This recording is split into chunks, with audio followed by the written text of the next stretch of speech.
Welcome, everybody. It's so great to be here with all of you. This is the Cosmic Connection, and today we're going to be doing your October forecast and more.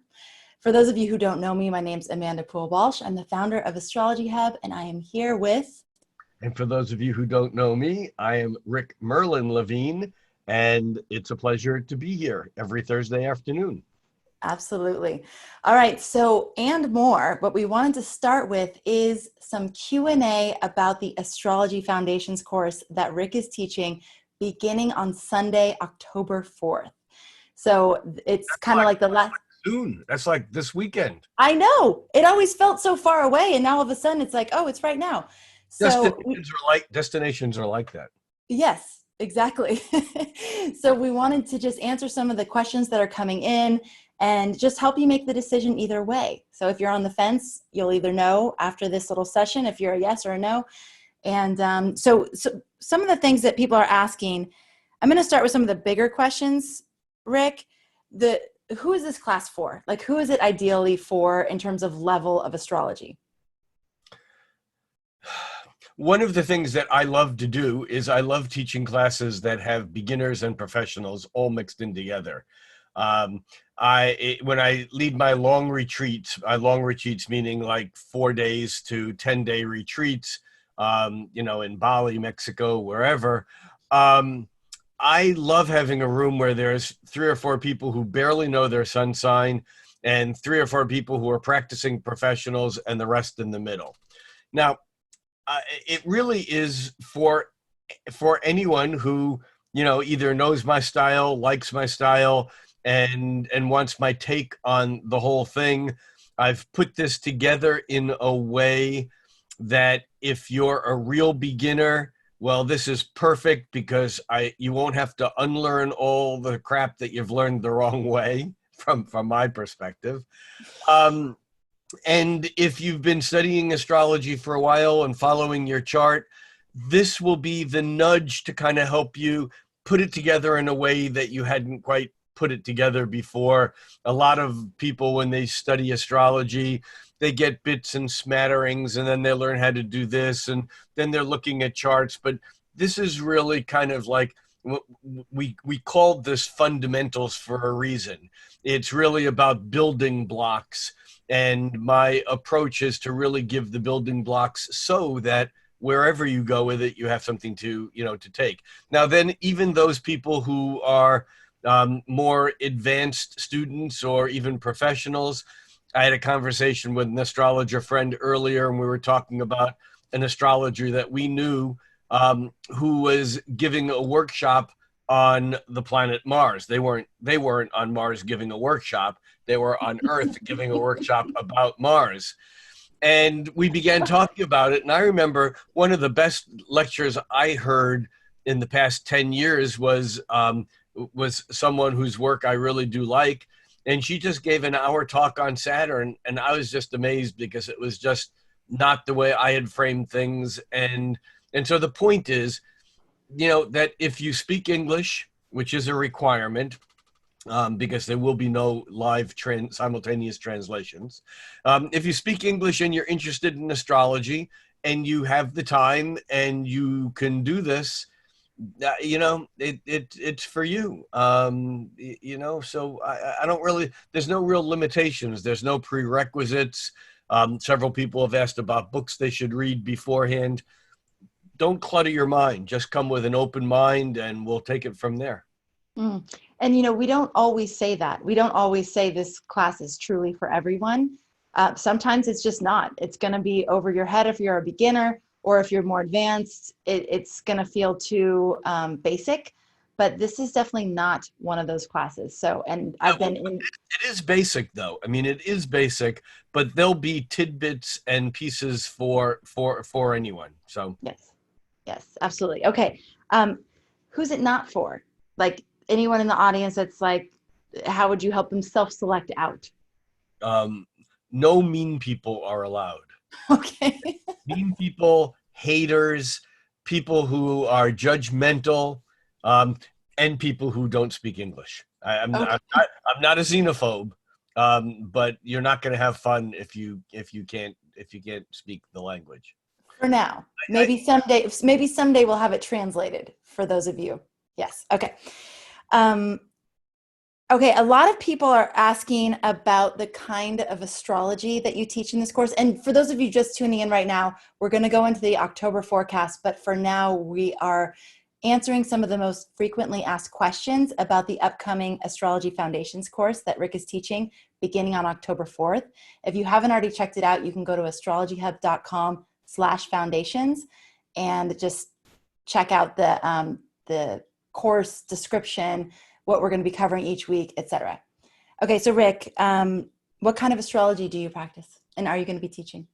What kind of astrology do I practice? Southern Italian. No. um,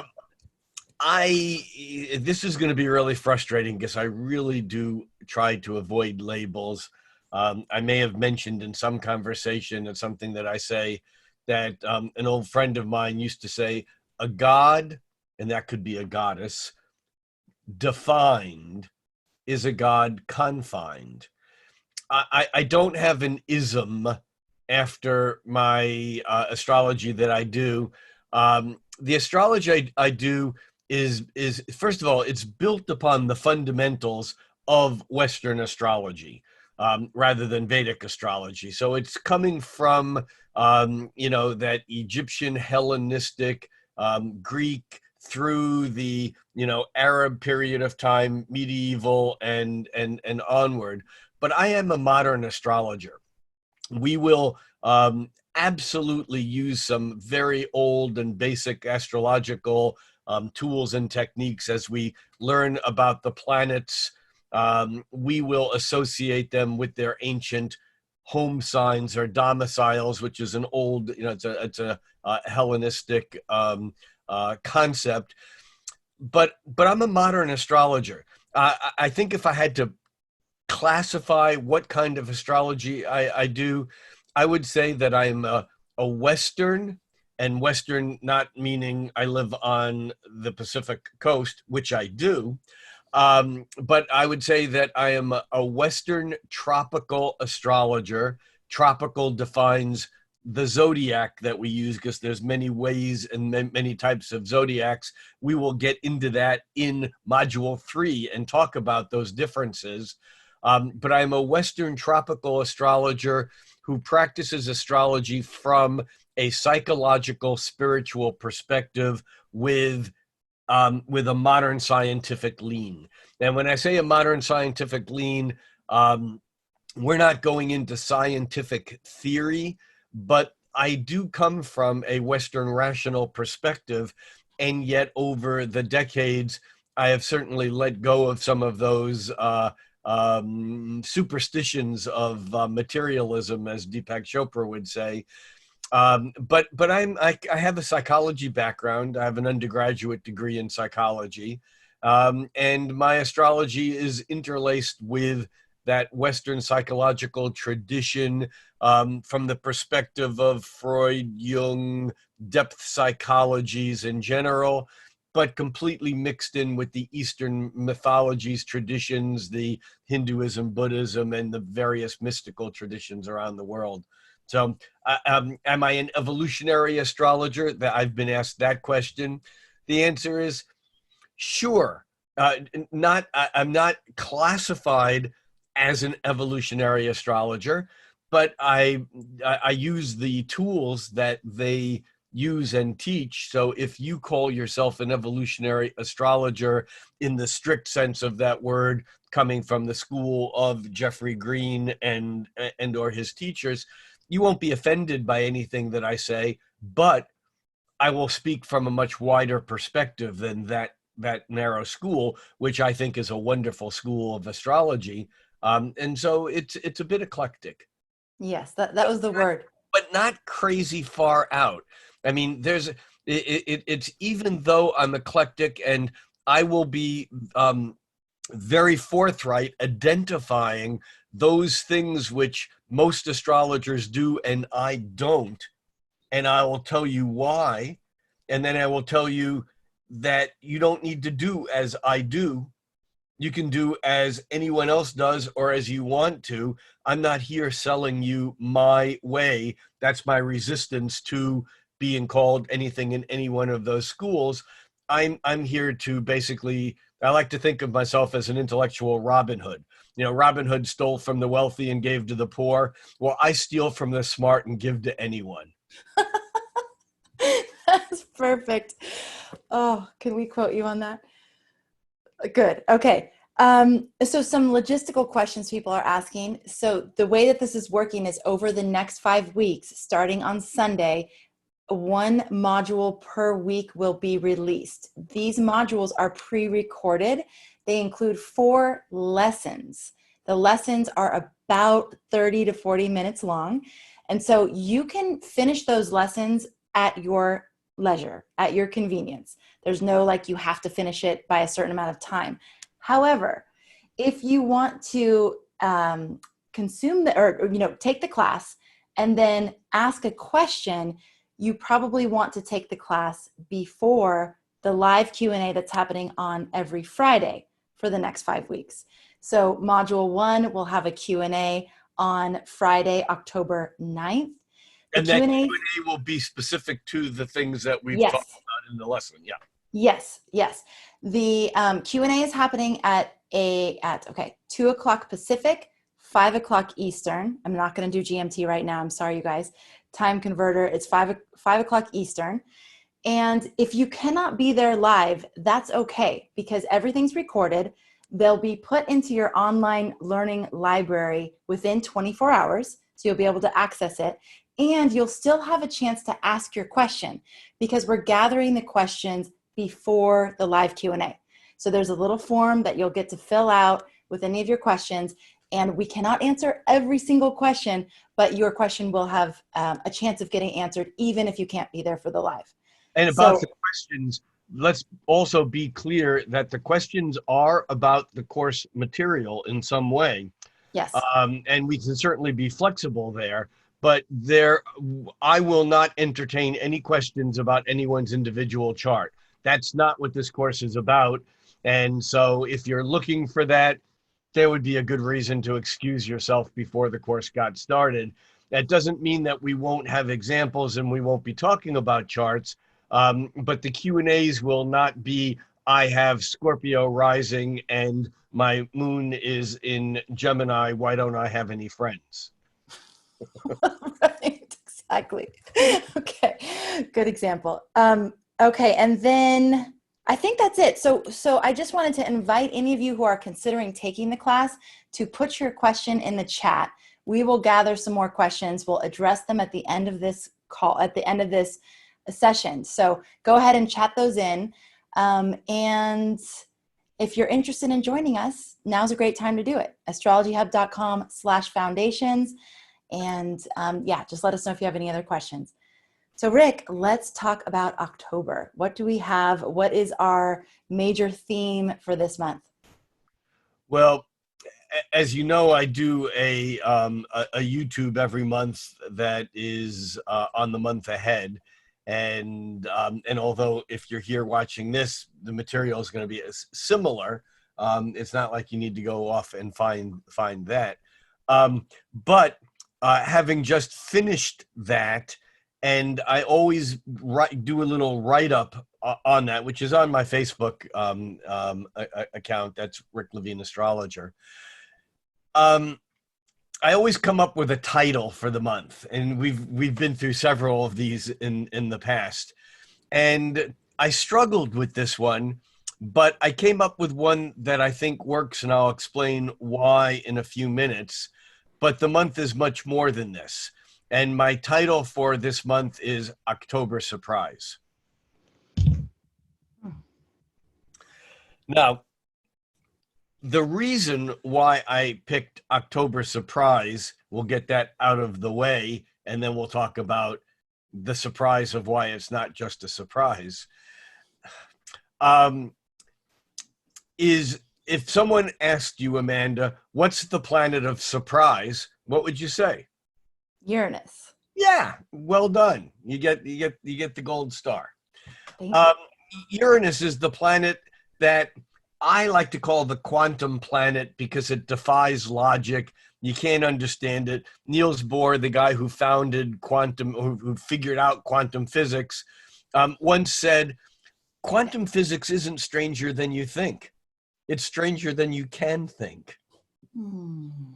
Mm. And this is Uranus is the planet that kind of crosses the boundaries between fate and free will. It's like lightning, because if you're in the middle of a storm, you can say with a fairly significant sense of certainty, the lightning is going to strike. But you don't know where and you don't know when. Because Uranus is lightning that releases tension, and you never know. You see, lightning makes it up as it goes along, taking the course of least resistance. When lightning strikes, it actually starts off with 5 or 6 or 8 or 10 or 30 different simultaneous extensions. And lightning, Nikola Tesla was the brilliant guy who figured out a lot about lightning, not just Ben Franklin flying his kite. Incidentally, Ben Franklin flew his kite around the time that Uranus was discovered, and Uranus is the planet of electricity or lightning. But what Tesla realized was, and is now understood, that lightning doesn't strike from the top down. Lightning strikes both ways. We see it coming this way, but it needs a ground. And for that reason, when lightning strikes, it sends out fingers, and yet it ends up being one that takes the course of the most expression, that's the least resistant, the shortest distance, if you will, to getting a connection. So for that reason, it's almost like lightning makes it up as it goes along, and it seems instantaneous. And so the reason why October is a Uranian month is that it begins. So Uranus is the weird planet. It's eccentric, it's different, it's a paradox. October is a weird month, first of all, because it has 2 full moons. You know, full moons occur at about 30 days apart. And when there's a full moon on the first day of the month, today is October 1st, there was a full moon earlier today, just a few hours ago. The full moon today was at 2:30 p.m. Eastern time. I'm sorry, it was 2:05 p.m. Eastern time. But so there was a full moon on the first day of the month, a full moon in Aries, which means that there's a full moon on the last day of the month. And that's in the next sign. That's a full moon in Taurus. Now, it turns out that there's a saying, once in a blue moon. Well, a blue moon is actually a very real thing. It's not an astrological thing, but it's an astronomical thing. And a blue moon is defined as 2 full moons in the same month. It happens. It doesn't happen that often. And so October is a once in a blue moon month, because we have a full moon on October 1st, and we have a full moon on Halloween on October 31st. But here's the strange thing, and that is the full moon on the 1st and the full moon on the 31st both have Uranus connected to the lunation, to the full moon. And the full moon today, because the full moon was in Aries, which means it was opposite a Libra sun. The sun now is in Libra. The planet Uranus is in Taurus.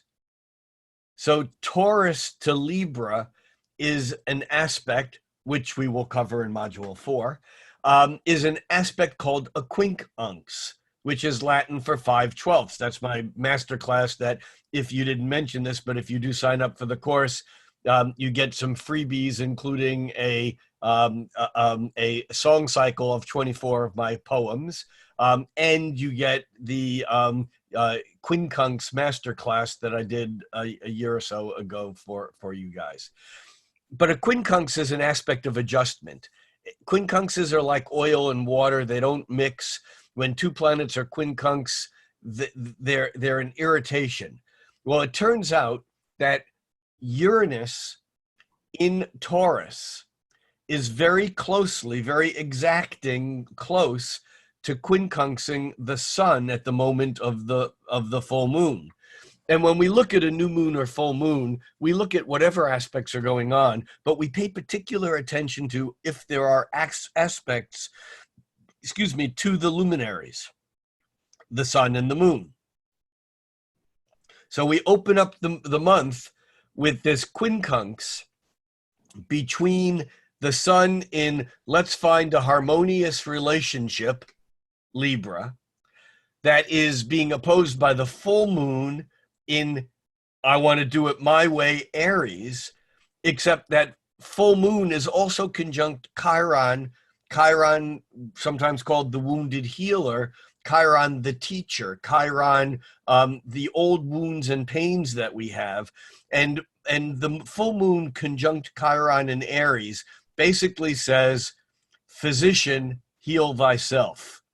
In other words, that the full moon in Aries conjunct Chiron says that if I heal myself, because it's opposite Libra, the planet, the sign of relationships, if I heal myself, that's going to heal the people I'm in a relationship with.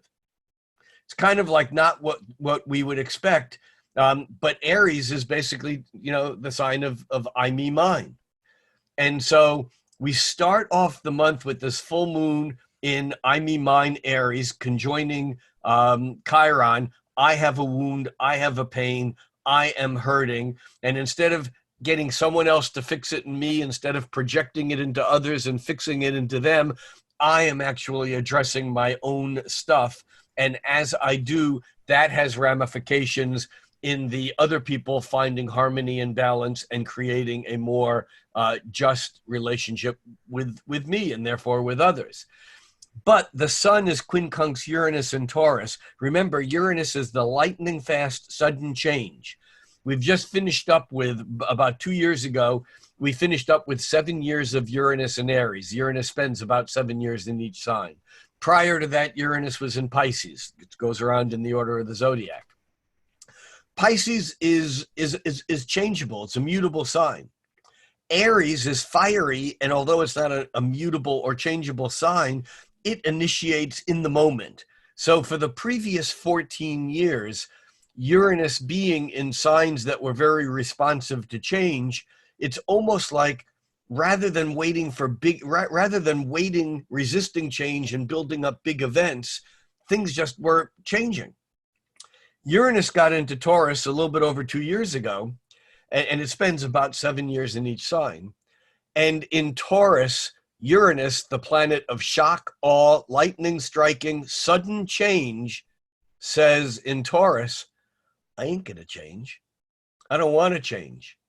I like the status quo, especially if it feels good, And so all of a sudden now we have this obstinance around change. And this is quincunx to the sun in Libra that says, wait a minute, I see how we can make this fairer. I see how as I heal my own faulty assumptions, because it's not just physical pain, as I cure my own relationship with the cosmos, then that makes others around me want to also kind of find this just and harmonious balance. And that quincunx, that irritating oil and water aspect to Uranus in Taurus that doesn't want to change at all, says, I ain't changing. And that's the way the month starts, with the Uranian energy of this kind of annoying aspect to things that don't seem to be changing as fast as we want them to. And that could be governmentally, politically, economically, virally, personally, emotionally, corporately. I mean, on whatever level you want to look at it. All right, that's the opening volley of the month. We have a new moon in the middle of the month on the 16th. We're going to skip over that for a bit, but that moon is square to Pluto, and so there is certainly some real intensity around that new moon. But when we get to the blue moon being the rare second moon in the same sign. And I wish I had my music cue coming in to go blue moon. Unbelievably, the girls and I were listening to the Grease soundtrack this morning, and there's that Blue Moon song on it. Got it. Well, Not on purpose. got it. Well, blue moon. Um, so the second full moon of the month, which is in fact a full moon in Taurus. What did we already say was in Taurus? Uranus. The second full moon of the month, on the last day of the month, the moon is at the same degree as Uranus. A full moon is the moon opposite the sun. What that means is the sun is in an exact, it does this once a year for about a day. The sun is in an exact opposition to Uranus, with the full moon lined up with Uranus. And this is volatile. This is like explosive. And whether it's physically volatile or metaphysically volatile, time will tell. But the Uranus conjuncting the full moon just has one purpose, and that's to release pent-up tension. So now the question becomes, what's the tension that builds all month? Because the month itself is going to start with a surprise. Well, it already did, but this surprise has already been going on for several days, because the surprise of right now of this full moon also has, at this full moon, retrograde Mars squaring stationary Saturn getting ready to turn direct. But even though it did that a couple days ago, it's barely moved a minute or two of arc, because the outer planets, when they turn from direct to retrograde or retrograde to direct, they just move really slowly. So we have a retrograde Mars squaring a Saturn that ain't moving. And so we have the kind of the anger hitting the stone wall. We have the child throwing a temper tantrum and not getting what he wants. And if you want to go political, do it on your own here. But certainly, if either of the presidential candidates had an astrologer, the astrologer said, "What are you thinking? You're not going to have a debate on the exact day that Saturn is stationary and Mars is squaring Saturn. It's just going to be arguing with a rock." And I'm not saying that as a political statement. I'm saying that as an astrological statement. Mars goes too fast around a curve, and Saturn is the wall it hits because it loses traction. Again, go wherever you want to with this, but you just can't make this stuff up this good. So the stuff that has come out and whatever, this is the opening volley of the month. And then at the end of the month, we get this other Uranus thing. And of course, there's a whole thing in presidential elections called the October surprise, when one candidate comes out with stuff that's like totally detrimental to the other. I don't think it's going to be that. I think it's going to be something deeper, something that's, going to catch us off guard. We can say, yes, something unexpected is going to happen toward the end of the month, but until it happens, no one knows what it is. Even the people who know what it is don't know what it is. It's a surprise. So that's why October is October surprise. Now, having said that, the thing that fuels lightning is building up tension. And if there's no tension, there's no lightning going to strike. So in other words, if you can keep your relationships, for example, totally flowing and honest, with no hidden angers or resentments, or no bad feelings that are buried in your left toe or in your stomach or at the base of your spine based upon some thing that you experienced when you were 3 years old, or generationally, or from past lives, or whatever. If you're absolutely clear and you have a strong Uranus transit happen, nothing will happen. I remember Ram Dass, who used to tell the story that on one of his early trips to India, he had about 10 tabs of incredibly powerful LSD with him. And he got to the ashram where his guru, Neem Karoli Baba, who was apparently this very extraordinary being, and Ram Dass gets there, and Neem Karoli Baba says to him as he arrives, he goes, "In your left pocket, you know, he had some funny word for it. He goes, I give them to me." And Ram Dass sheepishly, because he'd been busted, really, reaches into his pocket, pulls out these 10 tabs of acid, and Neem Karoli Baba eats them all. Oh, And nothing happened. wow. Now, do you understand what I just said? Yes. That's why Uranus is so profound and makes such disruption when there's tension built up. But if you give a drug that creates ego death and mind expansion, or whatever you want to call it, to someone who's already in that state, nothing's going to happen. And nothing happened. He just went on being. I mean, it would have been enough to fry, a poor mortal soul. Anyhow, so here's what happens in the month of October, is that whenever we have planets moving through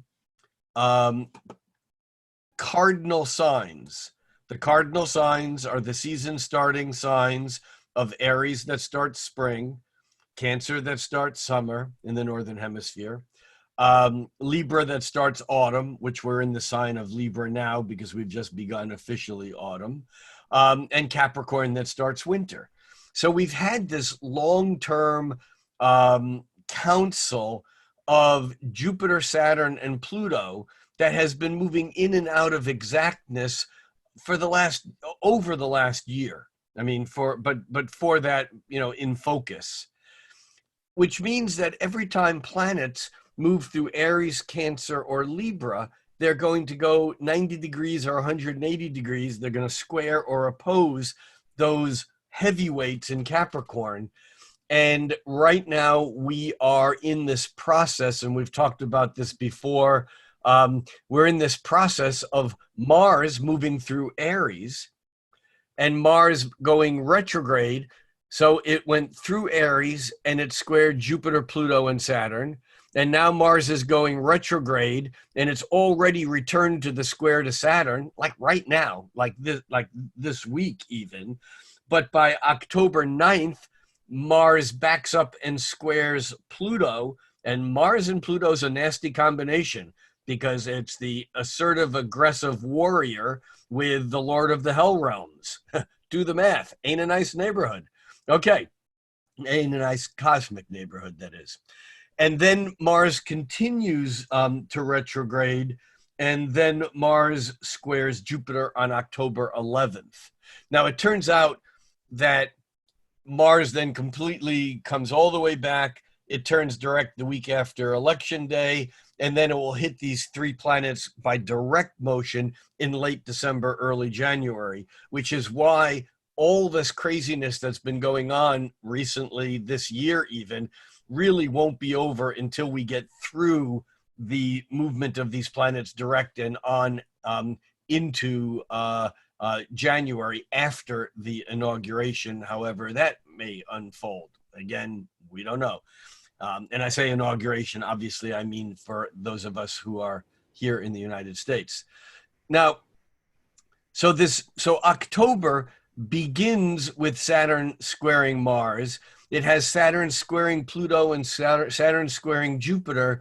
And you can look at the individual isolated dates here, but it's really October. It sets the background tone, because into that, the moon is moving around the chart, once a month, which means that a week, which is 1/4 of a moon cycle, and the origin of a week is really it's astrological, because a half of a moon cycle from a full moon to a new moon or a new moon to a full moon, that was called a fortnight. Not something we moderners use, but that was a very, very practical and useful timekeeping mechanism before they had, Outlook or whatever you might use for your calendaring on your computer or, your date book. So a half of a moon cycle is a fortnight, and a half of a fortnight is a week. What that means is that every 7 days, the moon is going to be moving through a cardinal sign, and it has been forever. But through this whole year, when the moon moves through cardinal signs, it either joins up with all the planets in Capricorn, or a week later, it squares them from Aries, or 2 weeks later, it opposes them from Cancer, or 3 weeks later, it squares them again for a day or two from Libra, and then a month later, it's back in Capricorn. So we're getting this kind of setup where we keep getting re-stimulated to these pressurizing energies, and then into that, we add the fact that the sun is going through Libra now. And what that means is as the sun moves through Libra, the sun will, remember, the earliest degree of the Capricorn planets is Jupiter. And on October 11th, the sun will square Jupiter. And then just a few days later, on October 15th, the sun will square Pluto.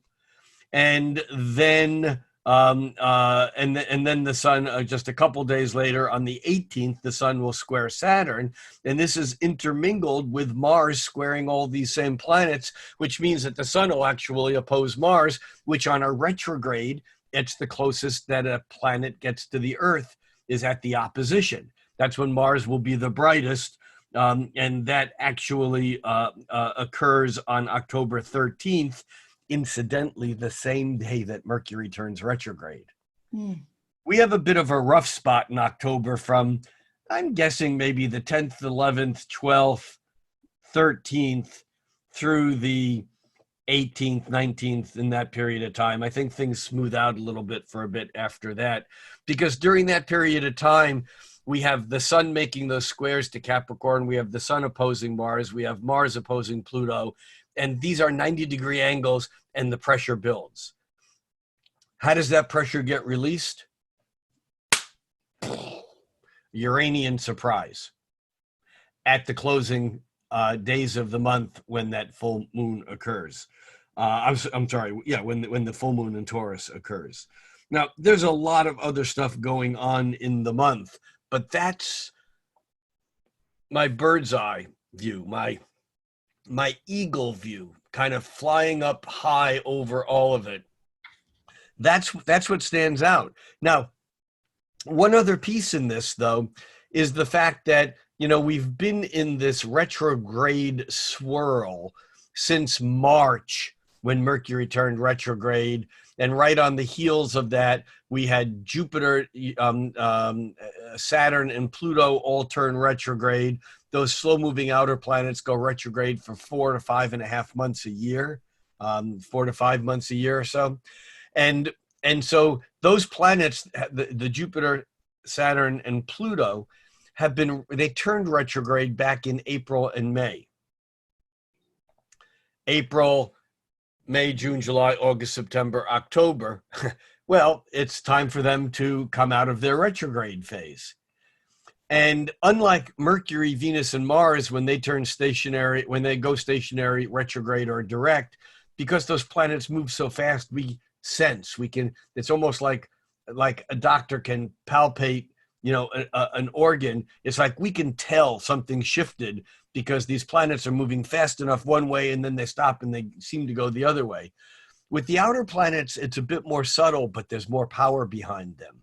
And so we've been, since March with Mercury, and then April and May with the other Capricorn planets, we've kind of been in this kind of stuck molasses in January, Trico, kind of like, You know, we've heard several people now have, you know, commented that it's March 183rd. You know, it's like, it definitely feels like the last several months just got stuck. Mm-hmm. Well, as Jupiter, which turned direct a couple weeks ago, Saturn, which turned direct just a couple days ago, and Pluto, which turns direct in a couple of days, actually on October 4th, all of a sudden the deepest currents of the river are no longer being dammed up. But they're the deep currents. They're the ones that are going beneath the dam, but the water's moving. Meanwhile, at the surface, we have Mars, which we notice because Mars is anger and direction and forward motion, and Mars right now is dammed up because it's being retrograde. It's being prevented from moving forward. And into that, on October 13th, we have the highest frequency of the real planets that can go retrograde, Mercury, going retrograde from approximately, well, not approximately, it turns retrograde on October 13th, and it goes direct on November 3rd, the morning of Election Day. The last time we had a stationary Mercury on Election Day was Election Day in 2000, when we had the Hanging Chad, Florida disaster. That was, interestingly enough, the president was decided by the Supreme Court. Now, we're not going down that little run right now, but that's what happened the last time that there was a stationary Mercury. Things couldn't get resolved on Election Day. Now, that was a stationary retrograde Mercury. This is a stationary direct. It may be different, but regardless, the fact that by mid-October, Mercury has turned retrograde means that we're already in what's called the shadow period. We're already in that area of sky that when Mercury goes forward, when it turns retrograde, it goes through that area again, and then it goes forward before it's out of the shadow and into new territory.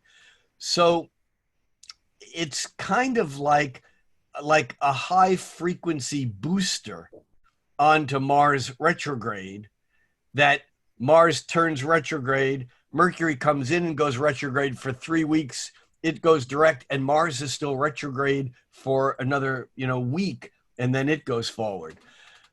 So we're getting this feeling like things should be moving forward. Finally, everything, but it's not. And that adds, and the fact, of course, that Mars, the planet of moving forward, Mars, the planet of unrestrained energy, is in the process of squaring Saturn, the planet of you ain't going nowhere, to quote an old Byrds version of a Bob Dylan song, you ain't going nowhere. Which, if my producer was here, would have that song queued now too, but we're such slugs here, we just... So it feels like we're ready to go, but things are holding us back and restraining us. What does that do? That adds more anger, more frustration, more resentment, and it builds up more tension that Uranus is in the corners going, I think I'm just going to wait, because I don't want to have to blast my lightning strike every day or 2 times or 3 times a week. I'm just going to wait for that full moon on Halloween, and I'll let them have one. What's this going to be? I don't know. And it may not be on Halloween. It may be the days before, because there's other things going on. Often there are triggers that kind of precipitate a transit either a little bit earlier or delay it and make it occur a little bit later. I heard an astrologer once say, it's like going to the movies with a friend, and you go in, and as you're going in, the person you're with says, I'll go in and get a seat. Why don't you go buy popcorn? And you go, okay, I'll do that. Fine. And they disappear, and you turn to get popcorn, and all of a sudden you realize, I really got to go to the bathroom. And you start heading off to the bathroom before you go get popcorn. And all of a sudden you bump into someone you haven't seen in 10 years. And for 5 minutes, you totally forget you had to go to the bathroom. And then that person leaves, and then all of a sudden you realize, oh my God, I still got to go to the bathroom. I still got to go get the popcorn. Transits work that way. you know, the timing is not as exact or mechanical as we would like it to be, because we sometimes have a hair trigger and we go too quickly, and sometimes we have other things going on, and if we can distract ourselves enough, there are actually times when we don't feel the transit at all because we're just being so distracted by other things. Anyhow, that's the lay of the land for October. There's some really sweet points in October around the 19th, 20th, 21st through the 24th that I think are stabilizing, but they are what I would consider to be a pause in the disaster. Okay. All right. So, a couple questions for you. In terms of the October surprise, are we anticipating something collective or personal or both or? Yeah, C, both A and B. Okay. So it can show up in our personal lives, but is that directly related to this thing that you talked about and you gave the Ram Dass example?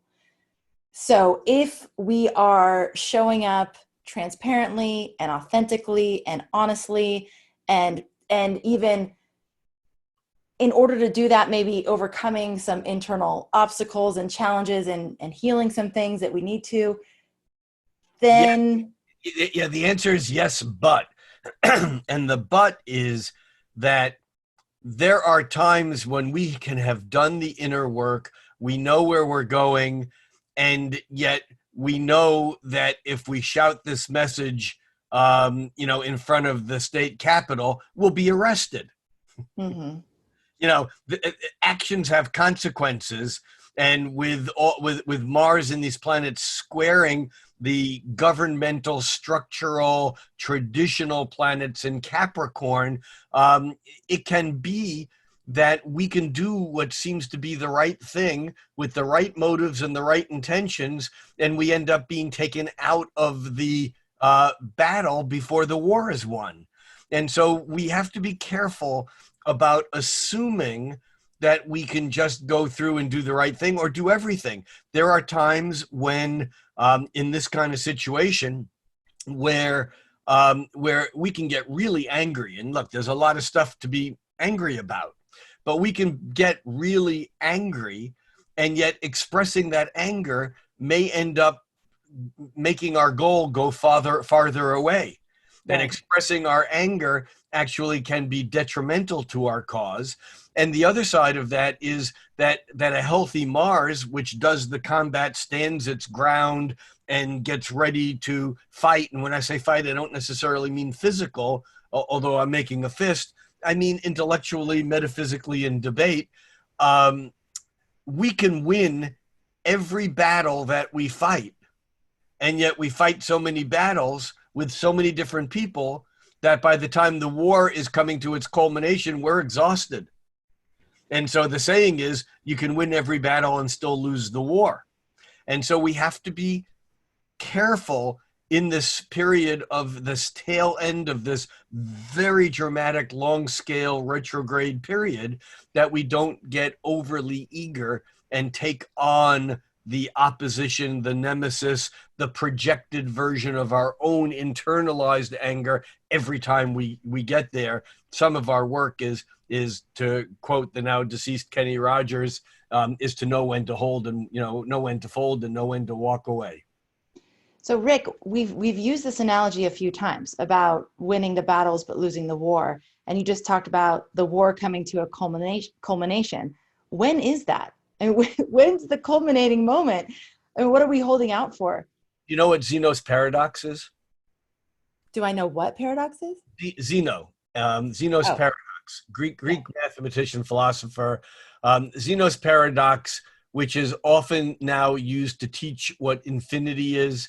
Xenos Paradox says, let's say you're X distance to a wall. And let's say that in one motion, you can go halfway. Now you're half of X, or, if you were 10 feet away, now you're 5 feet away. And then you go again halfway to the wall. And then you go again halfway to the wall. And again and again and again and again, you'll never reach the wall. Where is the destination? that's an assumption that there is a singular destination. I will tell you this, and I'll just put this out here as kind of a pin on the timeline, and that is that the immediate resolution of a lot of what's been going on will be, and again, this isn't the presidential election, although it seems to be tied into the scenario, but when Jupiter and Saturn align on Christmas Eve, December, Christmas Eve, in the next sign, not Capricorn, but they've both moved into Aquarius. And then when Mars moves into Taurus in January and squares them for the third and final time, mid-January, that from Taurus to Aquarius, that could feel like at least this piece is done. Mm. But, you know that saying, it ain't over till the fat lady sings? Mm-hmm. Well, in astrology, it ain't ever over because there's always another planet coming in to sing. and this is my now deceased astrology buddy, Jeff Jower, used to call this the Astrologer's Full Employment Act. and someone would say, well, what do you mean? He goes, those planets, they keep going round. You know, so what happens is that when Saturn moves from Capricorn, where it's been locked up in this room with Jupiter saying grow, Saturn saying no, I have to hold my position, Jupiter saying get more, no, and Pluto saying I'm going to win because I'm the slower, deepest movement, and I'm going to totally deconstruct all the structures. Finally, Saturn goes, I'm out of here. I'm in Aquarius.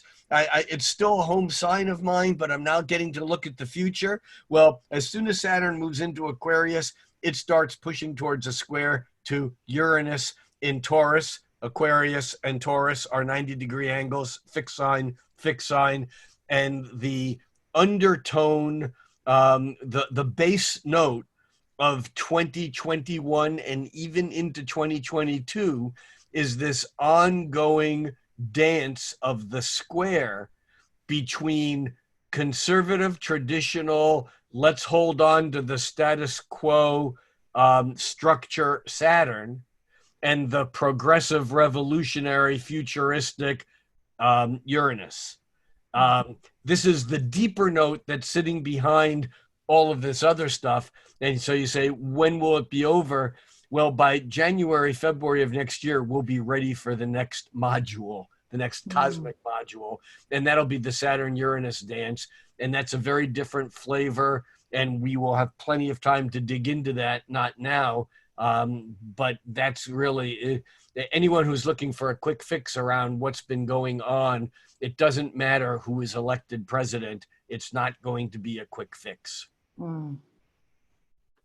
Okay. So a question about Uranus. The surprise, the sudden change, can that also be like a sudden flash of insight? Like a sudden flash of like seeing the world totally differently? Yes, absolutely. And there's another piece of this that as Mercury, remember Mercury moved through Libra, moved into Scorpio, got to mid-Scorpio, turns retrograde, backs up into Libra, and then goes back into Scorpio again. What that means is, and I get you the dates here, right here, that on October 7th, Mercury reaching 9 degrees of Scorpio is exactly opposite Uranus at 9 degrees of Taurus. Remember, this is the same degree. Uranus moves slowly. This is the same degree where the full moon is opposite the sun at 9 degrees of Libra. But now we're talking about that same degree in a different sign. Mercury at 9 degrees of Scorpio on October 7th is exactly opposite Uranus. Mercury and Uranus have affinity. They're both intellectual. It's said that Uranus is the higher octave of Mercury. In other words, Mercury is my thoughts, but Uranus is the nervous system that distributes those electrical impulses throughout the body. And Mercury opposing Uranus on October 7th is It's the light bulb going on. It is a metaphysical breakthrough. It is a change of consciousness, which and it's about revealing. You know, the word apocalypse comes from the Greek word to uncover or to reveal. That's why it's the book of revelations. The book of Revelations is apocalyptic because the word apocalypse means to uncover or to reveal. So Mercury opposing Uranus on October 7th. That happens once a year. Mercury whizzes by its opposition to Uranus. That's on October 7th. But just a week later, Mercury turns retrograde. And therefore, Mercury is actually opposing Uranus again on October 19th, which means that it's holding that note.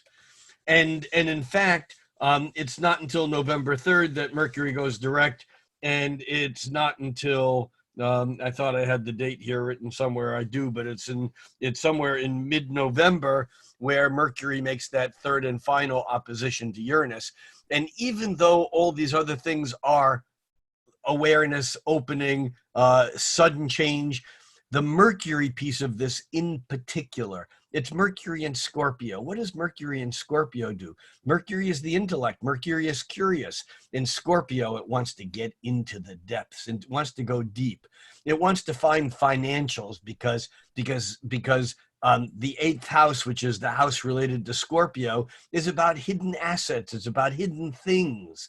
And so when Mercury twice during this month goes opposite Uranus, there's going to be stuff coming out that will be apocalyptic or revealed, if you will, and that will feed into and set up this larger change. So you're absolutely right, and your question actually brought up something that was important. Obviously, you know, I just touch on some of the major things, but you uncovered, yeah, that was a good Mercury in Scorpio. You uncovered the lightning strikes that could happen as early as next week when Mercury first goes opposite Uranus. And again, it's already within range. We're already getting that. We're already seeing that. And again, I don't mean just politically. I also mean in personal lives and just our own thinking. Yes. Well, that question came from that experience. I've had that experience of the Uranian energy being like these flashes, those moments where you see the world differently. Something happens, you have an insight. Yeah, it's expansive in that way. Okay. We call that an epiphany. An epiphany. There you go. Okay, so in summary, the theme for this month is October Surprise. This is going to be both collective and personal. So it can both of them. It is a blue moon. So that means we have two full moons, like basically sitting as like anchors in the storyline for this month. Right. At the Saturn points, at the start and the stop. Exactly. And they have incredible Uranian energy attached to them, and Uranus releases tension. So there's going to be this mounting tension all month long with a release at the end of it.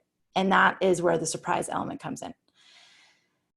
Okay, so you said something brief about the new moon, that there's going to be a lot of intensity around it because of Pluto being there. I don't know if you want to, we can go into that again when we get closer to it. Well, but very, very, very simply, the new moon is on the 16th, and the new moon is at 24 degrees, right around 24 degrees of Libra, which is square Pluto and Saturn. And so it is right in that tense area. And remember, stress is not a bad thing. It's only a bad thing if we don't know what to do with it, or if we succumb to the negative ways of expressing it.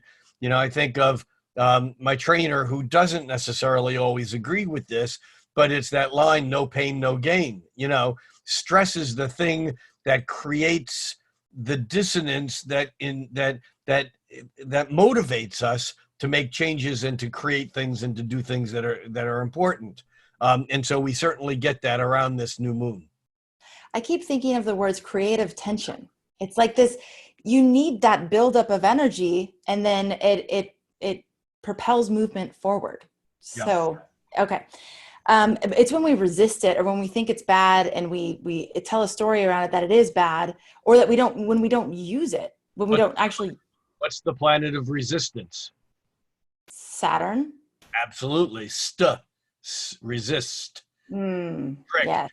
You know, and so all of this is about all of these planets of movement bumping into and up against the planets in Capricorn, which is Saturn's home sign, with Saturn in Capricorn. Doesn't matter if the aspect's exact, that's the background note of what's going on.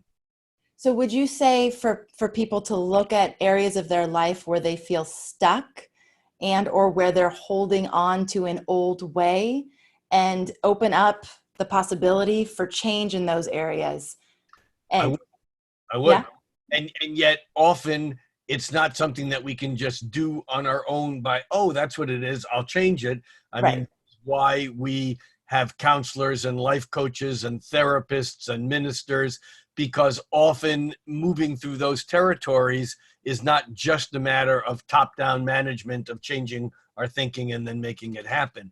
But the answer to your question is yes, whatever your question was. Okay, great. Just say yes. Yes. Okay. All right. So then we have, okay, this idea, which we covered a couple times, about Uranus only having a huge amount of tension to release if there are things that are hidden, or things that need to be revealed, essentially. And Which, that's where the big surprise comes. right, but there almost always is. I mean, Right.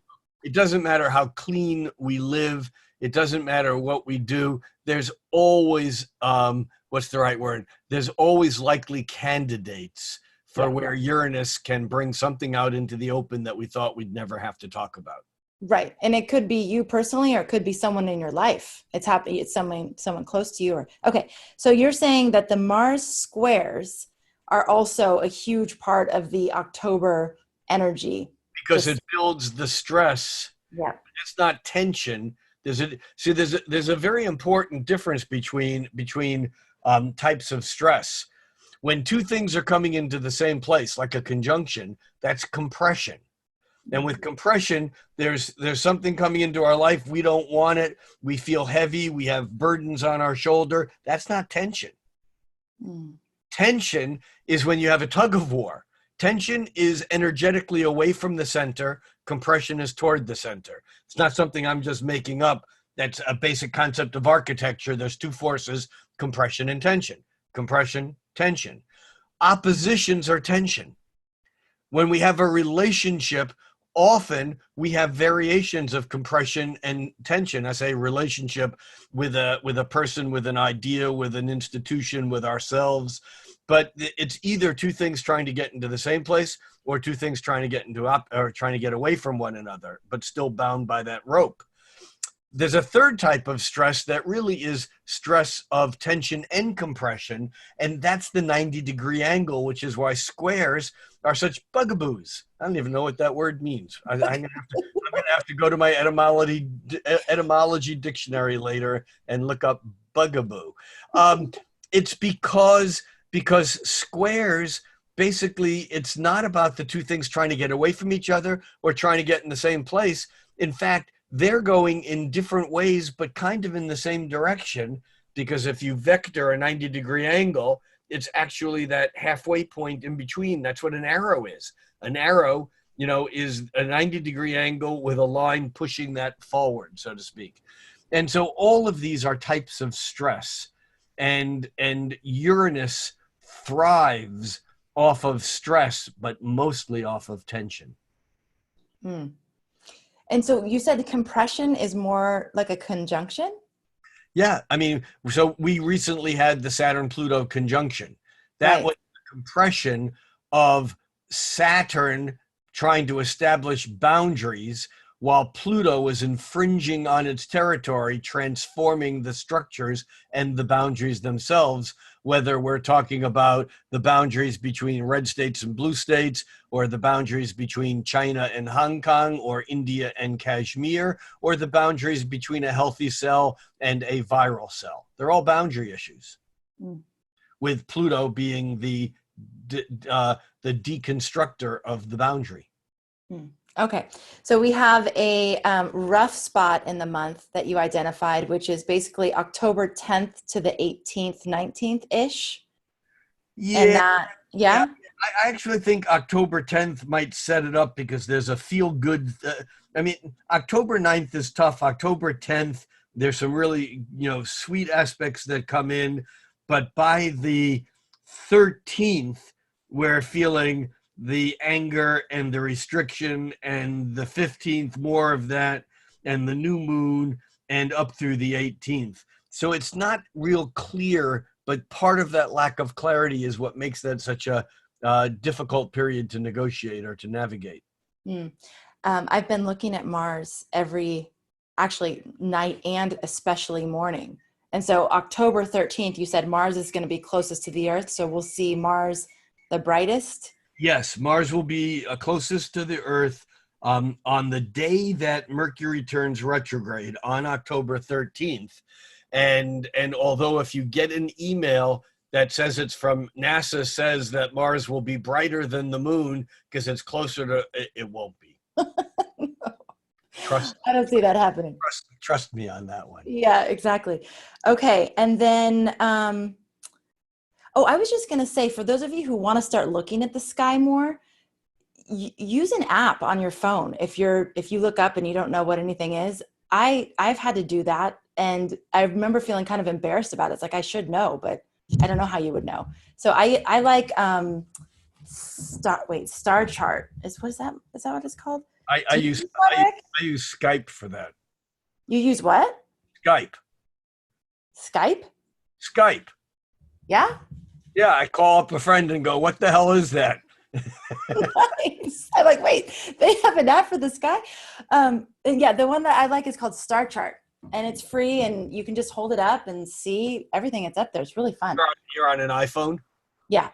Yeah, in Android land, Google Sky is, there's lots of things, but Google Sky is just like Google Earth. You take your phone and you hold it up, and you go around and you go, holy smokes, that's Betelgeuse. I see it. Yeah. That's, yeah. Yeah. That's cool. Yeah. I'm understanding why the Hawaiians felt so connected to Sirius, because it's so bright. I can't. Okay. All right, hold on. It's not just the Hawaiians. It's everyone on the planet, because Sirius is the brightest star in the sky. Hello. Thank you. It's wait. It doesn't look like the brightest star in the sky. It's brighter than Venus? No, Venus is a planet. Oh, that's right. Okay. Sirius is the brightest star in the sky. Mm-hmm. And the Egyptians actually used the timing of Sirius's heliacal rising. Heliacal rising was the ancient timekeeping system, because if the sun moved around the zodiac, what that means is that at different times of year, different stars in different signs would rise just before the sun rose and made everything go invisible. Mm-hmm. And so the star that was last visible just before the sun comes up was called the star that was in heliacal, Helios, the sun, heliacal rising. And when the dog star, called the dog star, Sirius, was in heliacal rising, that was the denotation of the beginning of the flooding of the Nile season. And that's why it was so important to the Egyptians. And there's another interesting story here. And I don't know if you know of the tribe that's in Mali near Timbuktu, that area in Western Africa. There's a river that flows east to west along northern Africa that's just below the Sahara Desert. And that river is called the Niger River, comes out through Nigeria. And the Niger River actually was the merchants, what do you call it? It was their transportation route from Egypt and the Middle East.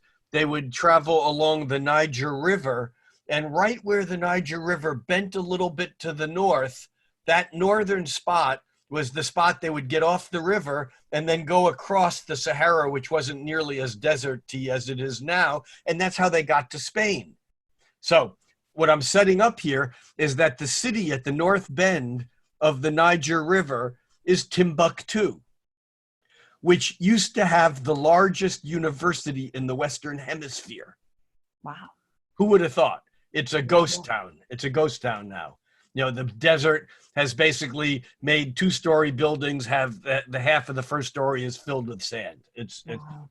Okay. But as you go down the Niger River, there is an a tribe that is legendary, and that tribe they're the Dogons. I don't know if you've ever heard of the Dogon tribe in Africa. Well, the Dogons are cliff dwellers, like the Anasazi in Arizona and New Mexico. And they are cliff dwellers. And the Dogons actually believed that they came from the star Sirius. They believed that they were star people, and that they came from Sirius in spaceships that dolphins were basically part of that whole transportation scheme. Now, they were landlocked. They did not have ocean, but dolphins were very important to them. And the other thing is this: they had a basic religious ritual that every 60 years, they would take 10 years of preparation for this every 60-year rebirth thing that was a year of celebrations. Now, I mean, not everyone even got to live through one of these periods of time, and it was just years and years of preparation, and this was an every 60-year event for them, and they believed that their home star was Sirius. And it turned out that in 1956, during the International Geophysical Year, one of the things that was discovered was that Sirius was not a single star, that it was a binary star. And that was discovered that Sirius B revolved around the main star, Sirius A, and that the revolution of Sirius B around Sirius A was 60 years. Wow. Just saying. It's Rick, all very well documented. if people want to dive into that, where did you learn about this? Do you remember? 10 different places. Yeah. Google Dogon, Dogon. Lyle Watson, who I've spoken about before, who was an anthropologist, not Scott, I think he was a Welshman. He wrote about them. Many people have written about the Dogons. And there were two tribes along that river there. Apparently they got along really well. There were the Dogons and the Bozos, and the Bozos were not clowns. The Bozos were the river merchants. Mm-hmm. And there's a lot written about them. You can, Google it. Well, this is probably a topic for another time, but the one of the Hawaiian kahunas that I studied with for a long time, they associate with the Pleiades. And so the Hawaiians, they believe that they came from the Pleiades. Yeah. So, I mean, there's probably a lot of really interesting things to explore in that. Yeah. Okay. All right. So for October, the other thing is that this can be light bulb or revealing flashes of insight. There you go. Nice. Perfect. There we have our visual. Okay. So it's going to be a really, really interesting month. I mean, just as a part of a really, really interesting year. Yeah. I don't think it's going to be an easy month. But then again, what in 2020 has been easy? Right. Yeah. Exactly. Yeah. I don't know that we all came here for easy. I don't think that we all came here for the reasons that we think we came here. That's probably true. This is where we'll quote Madeline again. Mama, you don't know. I don't know. None of us know. I came here. I came here for easy. Actually, I'll tell you what. Tauruses came here for easy. Poor Tauruses. It's just be really hard. All right. So if you'd like to join us for the class with Rick Levine starting on Sunday, October 4th, you can do so now, astrologyhub.com/foundations. Some people are asking, if I can't join now and I need to join later, will it still be available? Yes, it will still be available. You're just going to miss out on this live Q&A element. We are going to record these and put them into the course long-term, so you'll still have access to them. But there's something about going along with the class live. Well, even if you miss the first week, if you decide to take it and you decide, next week when you finally have the time, or you win the lottery and you have, whatever it is, you can actually take the course then. The first week will have already been done, but you'll have access to it, and then you can jump in wherever you are. So it's actually perfect from that scenario too. It's Absolutely. not a formal. Several people have asked me that. It's like, no, whenever you want, it's yours. Yes. We normally actually do cut off enrollment for courses, but we're not doing that for this one. So yeah, you'll be able to jump in whenever it works for you. Thank you, Rick. That was, you're saying the month isn't going to be a lot of fun, but that was a lot of fun. So thank you. Hopefully it'll be a lot of fun when we talk about what happened last month. Yes, exactly. Next month. It'll be interesting to see what surprises are around the corner for all of us. Next month at this time, we will be at Election Day. Yeah. Wow. Interesting. Yeah. All right, everybody. Thank you so much for being here. Thank you for being a part of our community. And thank you, as always, for making astrology a part of your life. We'll catch you on the next episode.